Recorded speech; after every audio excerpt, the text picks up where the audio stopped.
Al mismo tiempo, dentro de esa interna es la que se encuentra también estas células murales o también llamadas pericitos. En la diabetes, estos pericitos con el tiempo y con la evolución, como les dije, aún así uno se cuida, estos pericitos van muriendo.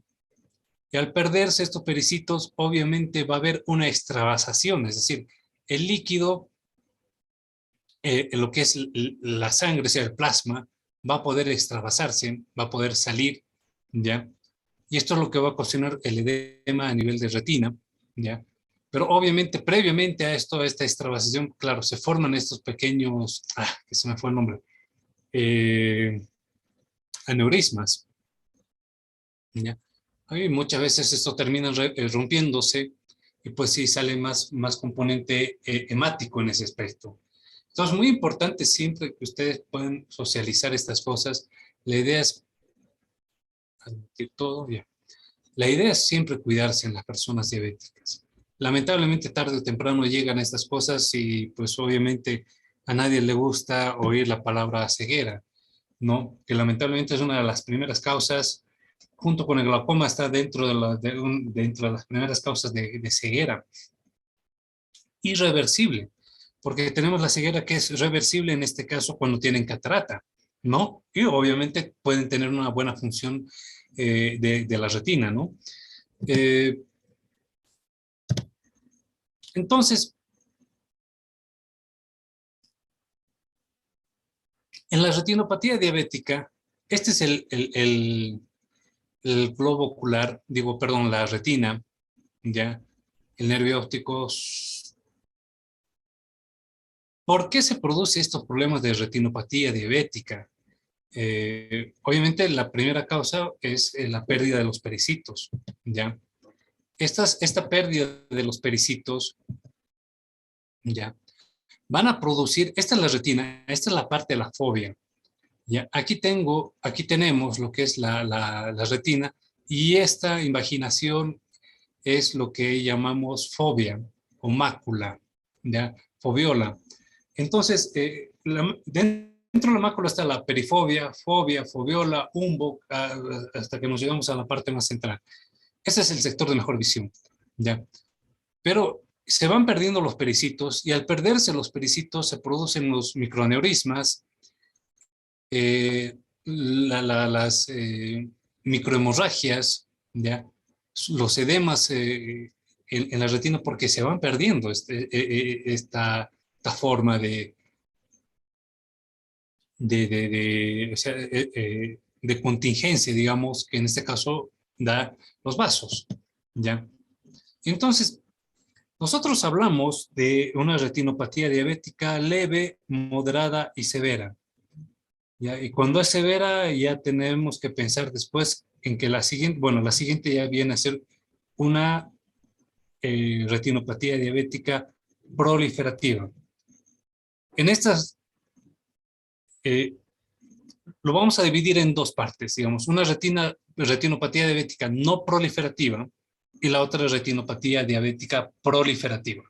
En la no proliferativa es donde vamos a tener estos problemas de retinopatía diabética leve, moderada y severa. En la proliferativa, ¿ya? Es la producción o lo que se llama una angiogénesis imperfecta, ¿ya? A partir de los problemas que hubo anteriormente. Entonces, en una retinopatía diabética no proliferativa ya pueda ser esta leve, moderada o severa, ¿ya? Lo que vamos a encontrar en cuanto a los signos van a ser estos microaneurismas, ¿ya? Vamos a encontrar también los exudados duros, vamos a encontrar el edema de retina, hemorragias y también vamos a encontrar exudados blandos, ¿ya?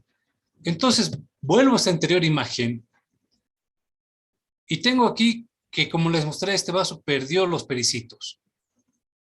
Entonces, cuando se pierden los pericitos, se producen las microaneurismas. Ya no tengo aquí una imagen. No. Se producen los microaneurismas, como vimos aquí, pequeños microaneurismas, ¿ya? Pero que esta parte de los vasos ya no tiene esa capacidad de retener lo que es el componente sanguíneo, en este caso el plasma, ¿ya? Entonces, esto me va a producir que esa extravasación de líquido plasmático me vaya a producir este edema en retina, lo que está saliendo líquido, ¿ya? Y esto es lo que se va a llamar después exudados duros.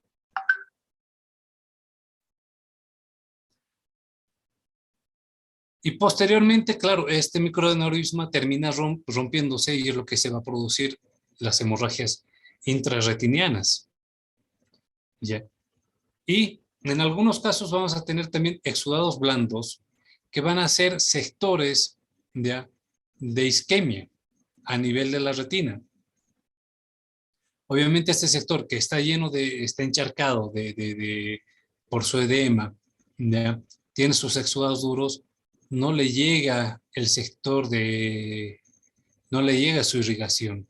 La retina es un tejido que necesita irrigación, que necesita sangre. Obviamente, y si no le llega esto, claro, se empieza a producir una isquemia, y al producirse esa isquemia, va a producirse lo que es el exudado blando. Entonces tenemos todos estos componentes que los vamos a poder ver tanto en retinopatía diabética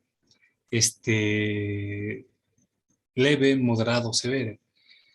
Obviamente, cuando hablamos de leve, moderada, severa, según dependiendo las características y la cantidad que logren haber en esto, hablamos, ya nosotros empezamos a hablar por cuadrantes para poder determinarlos, pero eso es algo que no les voy a meter mucho en la idea porque es bien abstracto.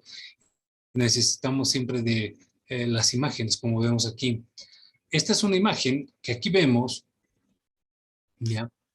Que aquí vemos el nervio óptico, vemos lo que es la rama de la arteria oftálmica, de la rama temporal superior, esta es la rama temporal inferior, ¿ya? Pero que ya se van formando aquí las microhemorragias, sus exudados duros, ¿ya? Y obviamente este sector de la mácula ya debe tener un edema retinal. Al igual que aquí, los exudados duros, como los vemos aquí, los puntos amarillos como tal, ¿ya? Obviamente en estas microhemorragias también debe haber también sus microaneurismas. No es muy fácil de verlos, son pequeños, pero a veces sí hay algunos que sí se logra ver a simple vista, ¿ya? Hay otros que los podemos ver mediante exámenes, como es la fluoresceíno-angiografía, ¿ya? O el OCT también, que nos ayuda a tener una idea de dónde también puede haber edema macular, ¿ya? Son distintas maneras que vamos viendo los microaneurismas, sus hemorragias, los exudados duros, ¿ya? Y obviamente cuando esto se va edematizando, obviamente aumenta de grosor. El grosor en la mácula es lo más delgado que en el resto de la retina. Entonces, cuando hay alteraciones a nivel de la mácula, nuestra visión se va a empezar a entorpecer.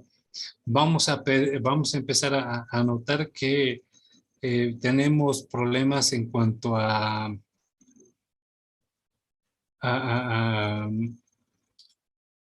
eh, se me fue el nombre. Eh, una alteración visual en la cual van perdiendo calidad en cuanto a agudeza visual, ya va disminuyendo su agudeza visual. Si bien nuestra agudeza visual, lo ideal es una visión entre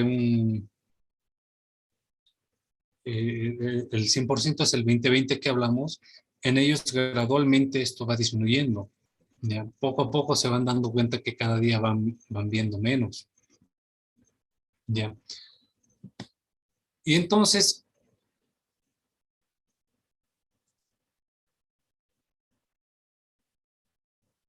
llegamos a este cápite que se llama maculopatía diabética, en la cual no es otra más que la edematización de la mácula. La mácula se empieza a hinchar, le empieza a llegar más líquido, se empieza a separar la mácula a veces hasta eh, del epitelio pigmentario y te empieza a alterar tu calidad de agudeza visual. ¿Ya? Estos son los acápites que podemos tener en cuanto a una retinopatía diabética, ya pudiendo ser esta leve, moderada, severa.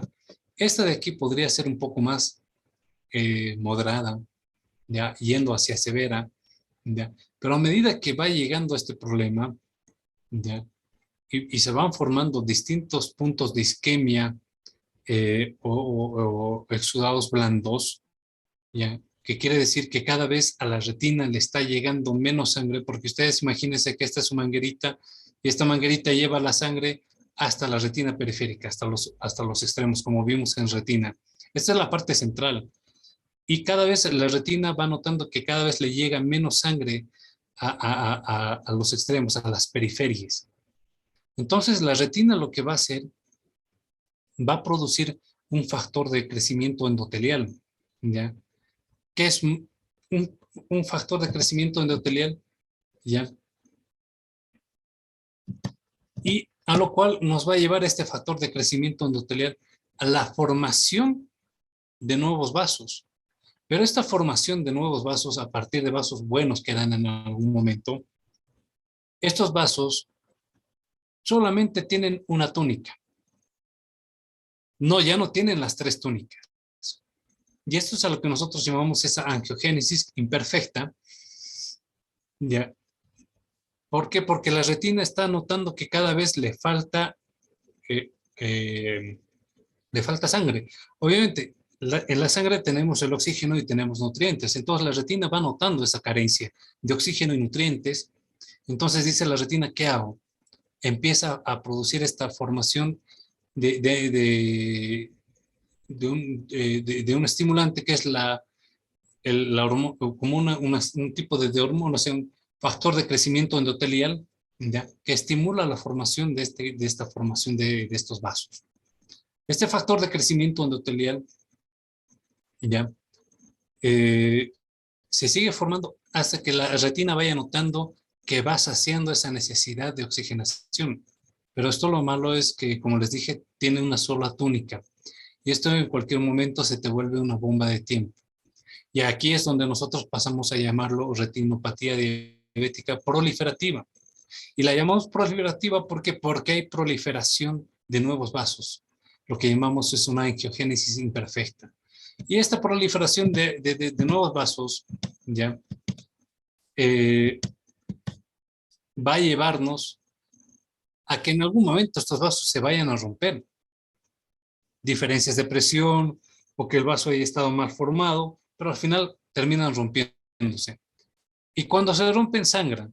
Y ya hablamos de aquí, esta es una hemorragia vítrea. ¿Ya? Tenemos una hemorragia vítrea y esta hemorragia puede ser tanto preretinal, a lo cual hablamos en una hemorragia vítrea, o la podemos llamar también intrarretinal, que está dentro de la retina. ¿Ya? Esta es una retinopatía diabética ya preproliferativa, severa preproliferativa. De aquí, de esto directamente va a pasar a lo que es una proliferativa. El daño es bastante extenso, se nota que tiene muchos exudados. Este ojo no debe ver casi nada, es una visión bastante caótica en ese aspecto, ¿ya? Entonces, a eso nos vamos con lo que es el, el, el, el hablar de retinopatía diabética no proliferativa y proliferativa.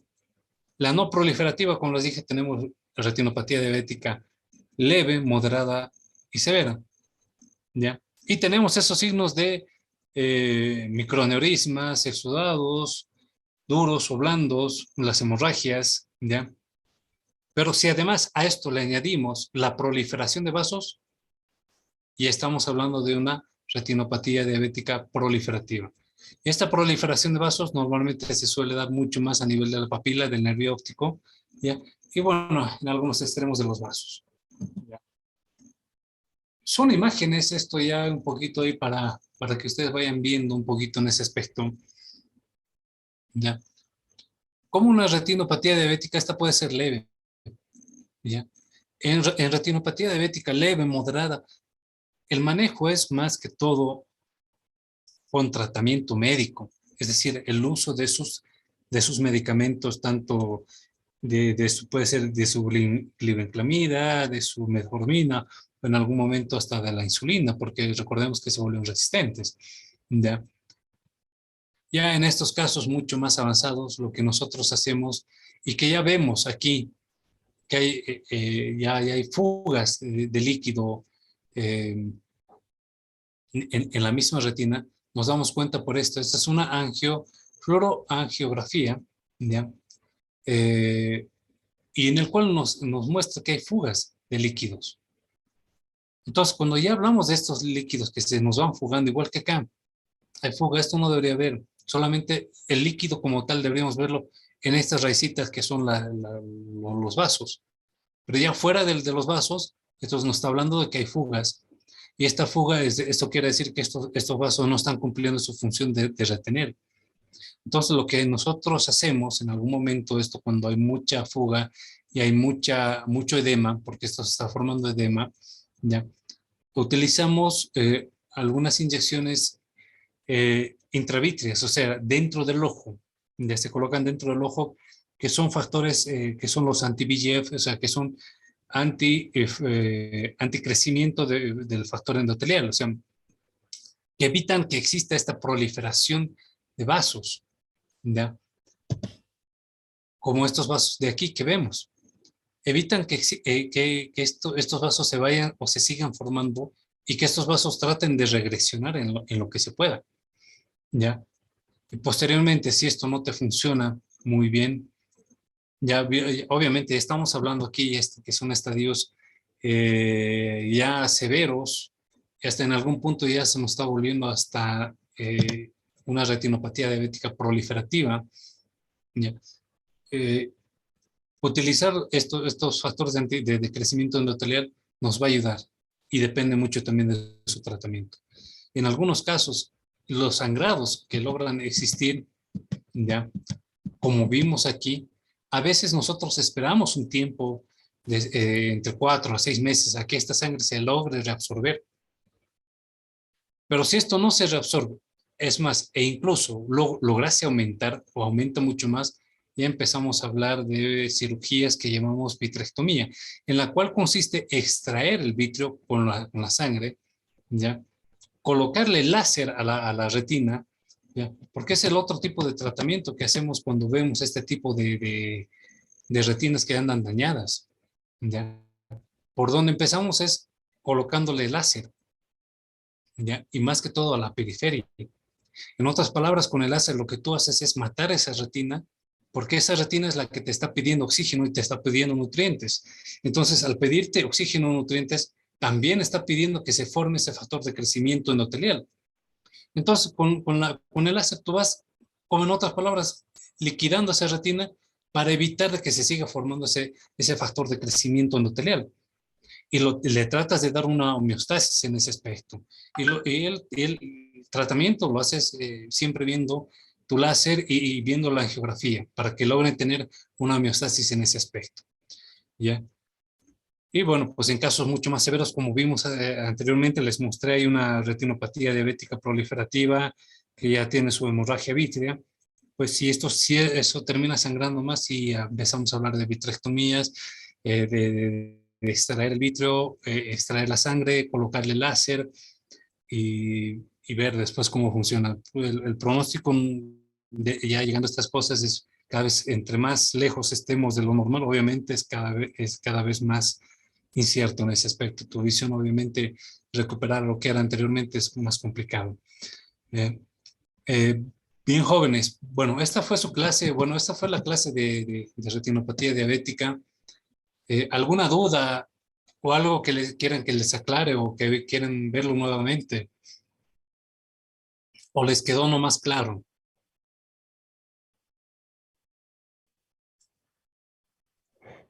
Doctor, una pregunta. Dime. ¿Existe alguna contraindicación para la operación con láser que nos indicó? ¿O, en, o No, algo? no, mamita, no, no. O sea, dentro de todo esto, es bien difícil que tengas una contraindicación para que te coloquen láser o te apliquen láser, ¿ya? Porque el láser lo colocan dentro del ojo, ¿ya? Y nosotros en oftalmología tenemos una especie de lámpara de hendidura, se llama, o sea, pero es con láser, que te coloca el láser. ¿Ya? Se apoya en la mentecita y nada más. El paciente está consciente, ni siquiera lo hacen colocándole, sedándolo, ni nada. Directamente se aplica. Está bien, muchas gracias, doctor. No tienes de qué. Bien, muchachos, nos vamos a estar viendo ya entonces el próximo lunes, perdón. Ya. Eh, Cuídense, jóvenes, que tengan un buen resto de fin de jornada. Y bueno, hasta la próxima. Ya nos vemos. Hasta luego. Hasta luego, doctor. Hasta luego. Hasta luego, doctor.